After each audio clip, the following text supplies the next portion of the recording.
الرحيم. والحمد لله رب العالمين. اللهم صل بأنواع الكمالات كلها على النبي الطاهر الأمين وعلى آله وصحابته ومن استنى بسنته واهتدى بهديه إلى يوم الدين.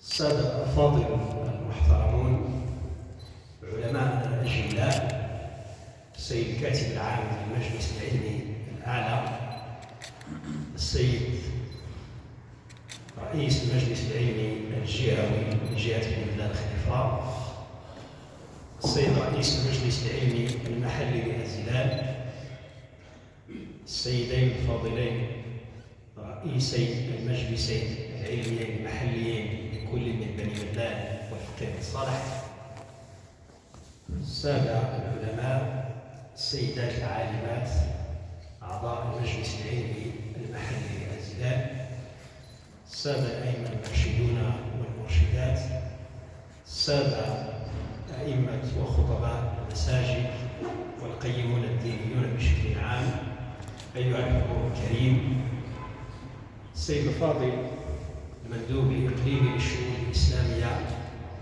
الحضور الكرام، السلام عليكم ورحمة الله وبركاته. سعدت بحضور هذا الملتقى العلمي المبارك الذي ينظمه المجلس العلمي المحلي لأزلال في موضوع ذي أهمية بالغة في شأن ما يشتغل به السادة العلماء الأفاضل والسادة الدعاة والقيمون الدينيون والخطباء، والذي هو رسالة التبليغ. فلا شك أننا نعلم ما للسيرة النبوية الشريفة التي تمثلت القرآن الكريم أحسن تمثل. يجد في هذه السيرة النبراس والإسوة الحسنة للقيام برسالة أكمال البشر. ولعل العناية بالسيرة النبوية الشريفة تجد لها أصلاً، هذه الدعوة للعناية بها تجد أصلاً في القرآن الكريم في حد ذاته. فالمتأمل مثلاً المتدبر للآيتين الكريمتين اللتين ختمت بهما سورة التوبة في قول الله عز وجل في محكم كتابه: لقد جاءكم رسول من أنفسكم عزيز عليه ما عنتم حريص عليكم بالمؤمنين رؤوف رحيم. المتأمل والمتدبر لهذين الآيتين الكريمتين سيجد بأن ضالة المبلغ في هذا الشأن، أي في السيرة النبوية الشريفة، في أقوال وأفعال وتصرفات وسلوكات النبي الكريم صلى الله عليه وسلم، سيجد المنهج النبوي والهدي النبوي ليؤدي رسالته على أحسن وجه.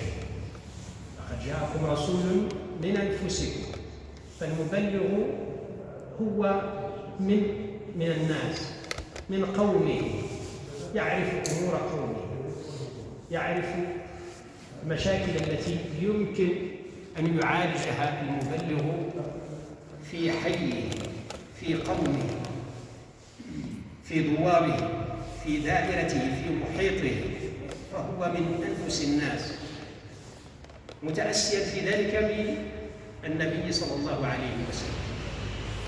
عزيز عليه ما عنتم، فأي مشقة للناس في أمور دينهم ودنياهم، فالمبلغ الواعي قيم الدين العالم هو الذي سيرفع هذه المشقة عن الناس بتبيين ما جاء به القرآن الكريم وما جاءت به السنة النبوية العطرة في هذا الشأن.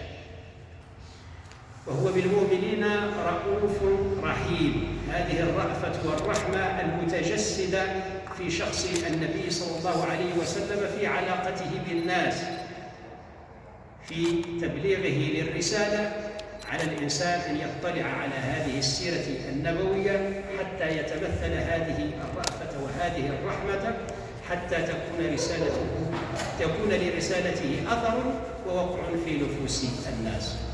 وبهذه المناسبة نشكر المجلس العلمي المحلي لآزلال على هذه العناية بهذه السيرة، ولا شك أن إن شاء الله مداخلة السادة الأفاضل العلماء والأساتذة في هذا الشأن ستبين الكثير من هذه الأمور وهذه المواضيع المرتبطة بشخص النبي الكريم وبسيرته النبوية العطرة، التي ينبغي دائما أن نستحضرها ونطلع عليها ونتخذها نبراسا ومنهجا في أداء الرسالة العظمى، والتي هي رسالة التبليغ من أجل صلاح أمور الناس في دينهم ودنياهم.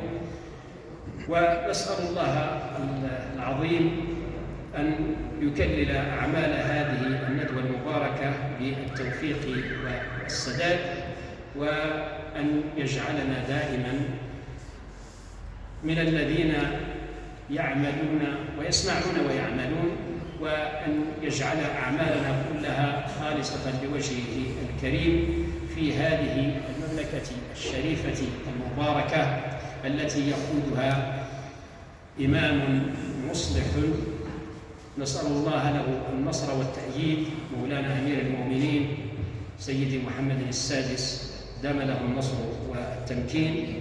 أقول قولي هذا وأستغفر الله لي ولكم. السلام عليكم ورحمة الله وبركاته.